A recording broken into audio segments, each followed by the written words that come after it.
Hello, everyone, and welcome. I'm Ferzeen Chhapgar. Welcome to In a Community. And today, our guest is Prashant Marathay, manufacturing operations and product management expert, who also happens to be the founder of Infinite Options. Welcome, Prashant. Thank you very much. Could you tell us a little bit about Infinite Options? Sure, happy to. So Infinite Options is a training and technology company. We spend a lot of time training people in terms of technology aspects, how to work in teams, how to be an individual contributor. And then we work on a variety of interesting technological projects. So that's what we kind of do. Okay, great. I have a lot of training and technology questions, but Sure. I'll hold that for a little while. Okay. Could you tell us a little bit what motivated you to start Infinite Options? Okay, sure. So it's kind of a funny story. I was sitting around a table. I had three of my friends there. They were all computer science graduates, and they were all in an interesting situation. They were all looking for jobs. I thought for myself for a moment that, my goodness, in this valley in which we're living in, with all of this technology around us, it's hard to believe that they're actually still looking for jobs. And these were very talented people. So I said in that instance that, you know what, I'll just hire all of you. I'll just put you all to work on a variety of different projects. And they liked that idea. In fact, I'd already been mentoring one person in terms of a project. And one of the other guys had actually picked up that project and was furthering it along. But by hiring all three of them, suddenly we ended up with three resources who could work on either the same project or different projects depending on what their skill and interests were. And that's how it kind of started. So it was very in the moment. Oh, wow. Yeah. That's wonderful. And how did you come up with the logo? Oh, the logo. So the name of the company is Infinite Options, and I'll tell you a quick story about Infinite Options. A friend of mine, his name is Percy, he and I were brainstorming. I was saying, I've got this idea for a company. At that time, I was doing a lot with stock options.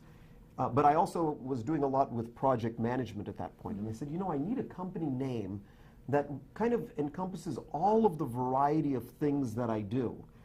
And he was noodling with stock options a little bit, that name, and he came up with Infinite Options. So he gets credit for the brilliant name. We took that, and my daughter, who's actually involved in the company, is also a marketing person. And so she's the one who came up with the website design and the logo for it. And what I like about it is two infinity symbols, but they're one on top of another. So it looks like there is even a third infinity symbol that you can't quite draw, but you can see. Wow. And so it's an infinite number of infinities is the way we look at it. That's wonderful. That's really nice. Yeah. So could you tell us a little bit about the training aspects of it? Sure. So one of the things that happened with these three individuals I was working with was all of the jobs that they were looking for required 3 to 5 years of experience. And that's a little bit of a catch-22 because you can't get the job unless you have 3 to 5 years experience, and you can't get the experience unless you have the job. So they were stuck.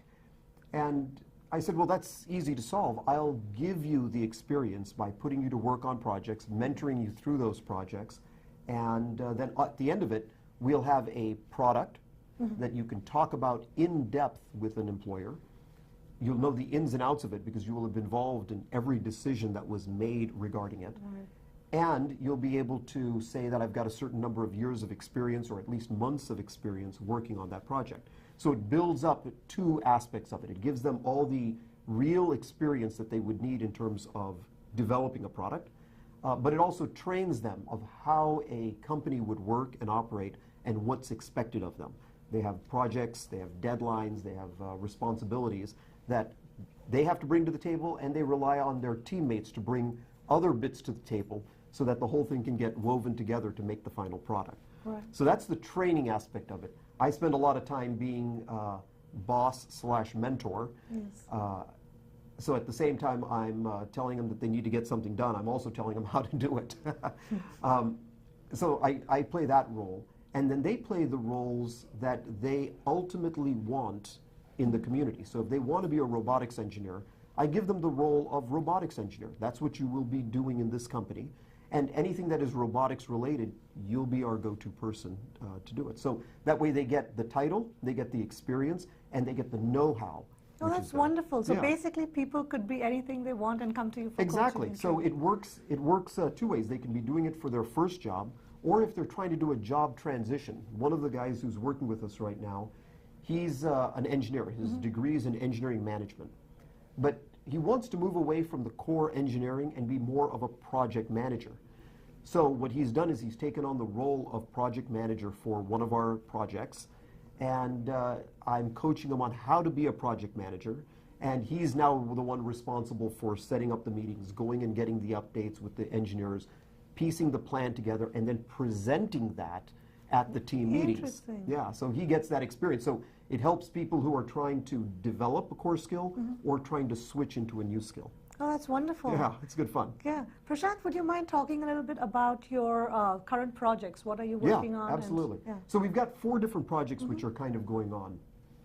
Some are related, some are just independent.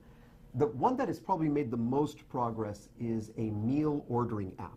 Right now there are a lot of different ways that you can order food from restaurants, and the restaurant food can be delivered to you. But there's another group of the community that doesn't necessarily want restaurant food all the time. Oh, yes. It's not necessarily healthy all the time. It's not exactly what they want. So there is a growing movement of people who are cooking food out of their own kitchens and making extra that could also be then sold to others. So, for instance, you might live on a street and you've got a variety of different people who live on that street, and one of them might be cooking some ethnic food that particular day and could post it and say, you know what, I have made 6 of these meals, so 6 of them are available for sale. And you could see that on an iPhone app or an Android app. You can look and say, okay, I'd like one of those, and you can order that. Wow. And then we can arrange for some sort of delivery or pickup so that that meal can make its way to you. Oh, good. That way you get home-cooked meals. You pay just as if you were going to a restaurant. Right. And the community members are able to generate some additional income. In some senses, they could pay for their own dinner by making extra and selling Yeah. it to their neighbors. Right. So that's the app that we've probably brought the furthest. Okay. And it required a team of 3 different engineers, people who were worrying about the back end where the database is stored, the front end, which is the mobile application, and also a web-based component where the kitchens, the people who are making the food interface, upload the images to the web. It goes to the database, and then the database then projects those images onto the mobile phone so that you have real-time updates that way. Wow. Yeah, so that's one project. I'll mention 3 other projects that are, Right. are ongoing. One of them is a chatbot related to the meal ordering app. So there will be customers, and they will inevitably have questions. They'll be asking, where's my food? Or they'd like to file a complaint, or they'd like to compliment the chef. Yeah. A lot of Find that, ingredients. or find basically. ingredients, yeah, would what's work in with this them. thing? Yeah. They'll have some basic questions. A lot of that information can be supplied without having to disturb the kitchen owner or having to have a human interface with them. If we can create a database of answers, then as the community members are asking questions, the answers can be rendered. So we're structuring a chat bot whereby people can put in their question. The chat bot will then go and look at similar questions and present an answer. Yeah. And then the community member can look at it and say, okay, that answered my question, thank you very much, or no, I still need more information. And if they still need more information, we can ultimately get someone on the phone for them. But if we can answer their question without a lot of effort, Yeah. more is the better. So that's kind of the second project we're working on. Okay. Chatbot. A chatbot. That's nice. 2 other projects. One that I'm very excited about is a robotics project. So right now, robotics is heavily in use Yeah. around Silicon Valley and around the world.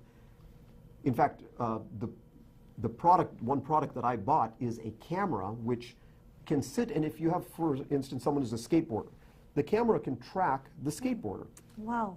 Very cool. Now, we're not developing that. That's already been developed. So the camera moves. The camera moves and with tracks the movement. individual. Oh, wow. But I play in a band. Yes. And a camera positioned straight on me when I don't move in the band is a boring shot. So what we're doing is we're creating a robot whereby we can map the room and then tell the robot that I want you to spend 25% of your time here, 50% of your time here, 25% of your time over there.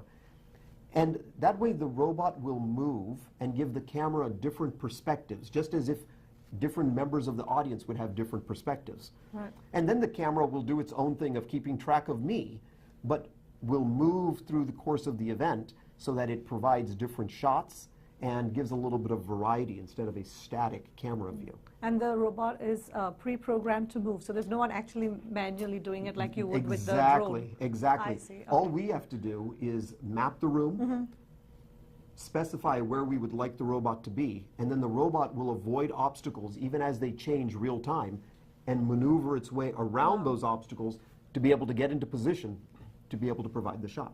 Lovely. And then the third one, or the fourth one that I think is quite interesting is I take a lot of notes on paper. So even the digital age, it's easier for me to take a handwritten note. But the problem with that is if I don't bring my notebook everywhere, I don't have access to my notes.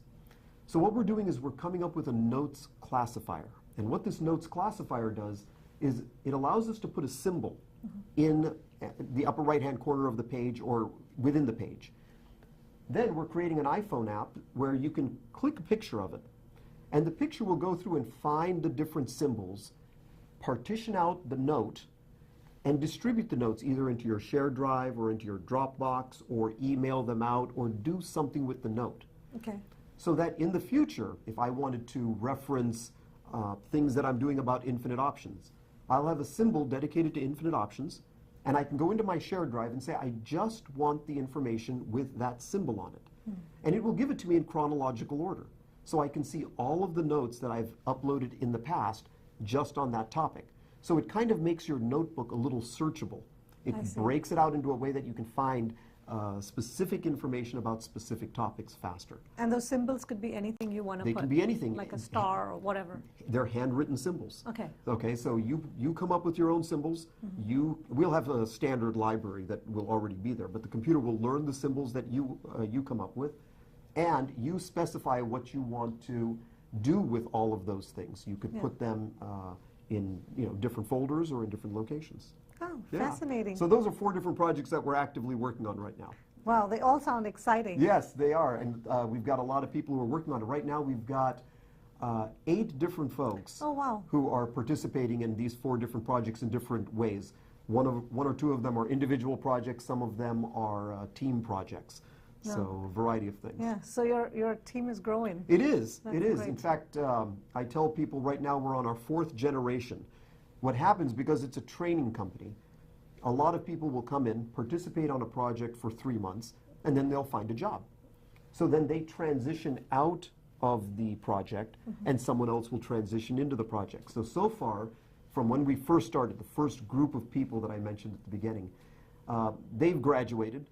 They referred a couple of other people. They've graduated. Their referrals have now graduated, and we're on our 4th generation of student/intern who's participating in this program. Yeah. So so is that kind of how you maintain the continuity or the transition of these projects? Because I guess all the projects are not over in the 3 weeks or 4 weeks. That's exactly right. Some of these projects take months or even a year to develop.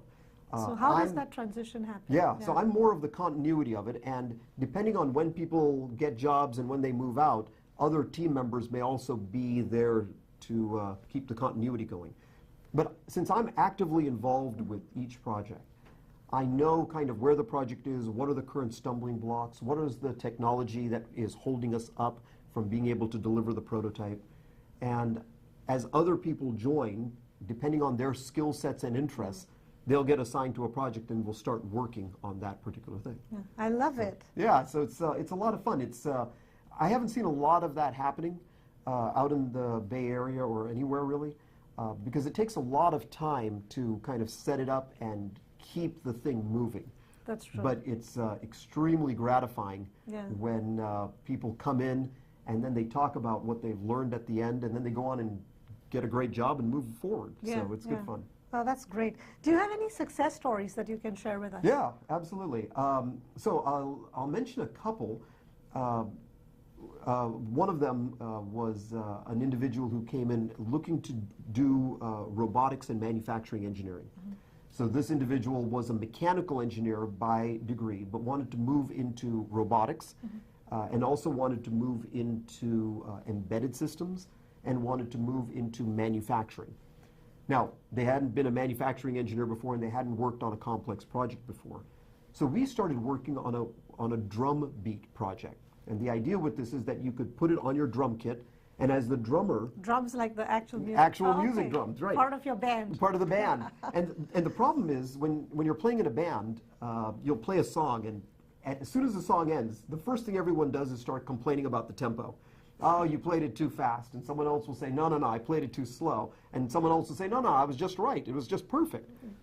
What this does is it's a little black box that you can put onto your drum head. And as the drummer is playing, it gives the drummer real-time feedback. Wow. So if the song is supposed to be played at 141 beats per minute, the drummer is beating the drums and can read it and say, I'm exactly at 141. And after the song is over, it stays at what the tempo was. Okay. So when everyone complains, he can pick it up and show it to everyone and say, I was playing it right, and put it back down. So that kind of ends a lot of the disagreements that take place. Yes. But what this did was it gave this engineer a whole bunch of experience designing a circuit board, designing a circuit, learning how to build the thing and test the thing. And that gave him just a wealth of experience that when he went into the interview, he was able to discuss all of that and impress them and say, see, I know all of the aspects. I know how we designed it. I know why we made those critical decisions. I know why it is this high and this wide because of the constraints that were in the system. And now he's a manufacturing engineer in the North Bay and is full-time employed and is making his living now as a manufacturing engineer. How fun. So it worked out very well. And we have this cool little product now that we Oh, the product is actually available? The product is still very much in a prototype stage. It works, but we haven't taken it out to market or anything like that. There's actually a competitor product that already exists and does that. Ours is still being developed and ultimately could make it to the market. Yeah. So this is your connection point or touch into the real world. That's right. That's right. I'll mention also that a couple of the other people who have graduated from the program have gotten jobs at Marvell. Another one is has gotten a job at Palo Alto Networks. A couple of other people have gotten jobs in schools and communities, and someone just got a job at Amazon. So the network is growing, and the influence is starting to increase. Oh, that's beautiful. That sounds great. How can the community be involved in this? Absolutely. So, a couple of ways. Most people are in one of two areas. Either they are looking to learn, or they've already learned a lot. For those people who are looking to learn, it's a great opportunity to participate and be, I'll call it an intern. Be an intern in the program. Join, work on a project with other people, collaborate on a project with other people, and then ultimately learn how to take a project from the idea stage all the way through to making it a reality. Tremendous experience that way, and helps in the learning process.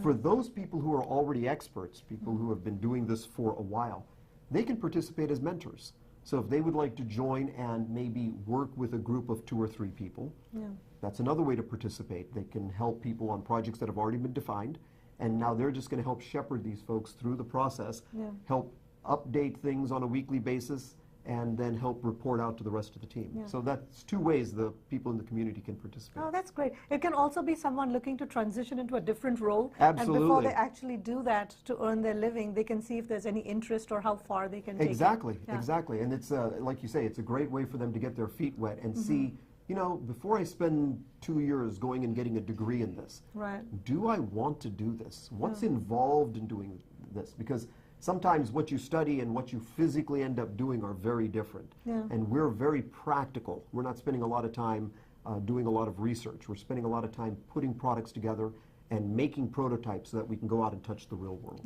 Well, Prashant, I love it. How can the employers get in touch, or how can they support? Sure. So employers can participate in a couple of different ways. The first and most obvious is we've got a group of people who are very enthusiastic, who know the insides and outs of making a project, have been able to work their skill or craft and have developed something. So employers can very easily go to the website, which I'll give you in a minute, and find people who are working with us currently and hire someone if they want to.